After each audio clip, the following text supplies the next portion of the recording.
LDF convener T P Ramakrishnan ഇപ്പോൾ മാധ്യമങ്ങളെ കാണുന്നു. അതിൽ കേരളത്തിലെ പോലീസ് ഫ്രെയിം ചെയ്ത കേസ് തന്നെയാണ് പ്രധാനം. നേരത്തെ ഈ സംഭവത്തിൽ കുറ്റവാളികളെ പൂർണ്ണമായും നിയമത്തിന് മുമ്പിൽ കൊണ്ടുവരത്തക്ക നിലയിലുള്ള നിലപാടാണ് കേരള പോലീസ് സ്വീകരിച്ചത്. പിന്നീടാണ് CBIയുടെ പ്രശ്നം ഉയർന്നു വരുന്നത്. അപ്പോൾ കേരള പോലീസ് സ്വീകരിച്ച നിലപാടായിരുന്നു ശരിയെന്നുള്ളതാണ് ഈ കേസിൻ്റെ നിഗമനങ്ങളിലൂടെ വ്യക്തമാകുന്നത്. ഇതാണ് പൊതുസ്ഥിതി. ബാക്കി കാര്യങ്ങളെല്ലാം ഇതിൻ്റെ നിയമപരമായ പരിശോധനയ്ക്ക് വിധേയമാക്കേണ്ടതാണ്. അത് പരിശോധിച്ചതിന് ശേഷമേ മറ്റെന്തെങ്കിലും പ്രതികരണം ഈ പ്രശ്നത്തിൽ പറയാൻ കഴിയൂ.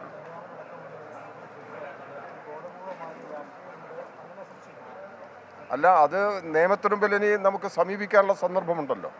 അപ്പോൾ അത് അതിൻ്റെ ഭാഗമായിട്ട് നമുക്ക് പരിശോധിക്കാൻ കഴിയും. കഴിഞ്ഞിട്ടില്ല, അതാണ് അതിൻ്റെ സ്ഥിതി. അവർ ആലോചന നടത്തി ചില പുതിയ ആളുകളെ പ്രതി ചേർത്തിട്ടുണ്ട്. അതിൻ്റെ നിയമപരമായ പരിശോധന എന്തായാലും നടത്താൻ സാധിക്കും. അപ്പോൾ ആ പരിശോധന നടക്കണം എന്നുള്ളത് കൊണ്ടാണ് അതിനെക്കുറിച്ച് മറ്റെന്തെങ്കിലും അഭിപ്രായങ്ങൾ പറയാൻ കഴിയാത്തത്.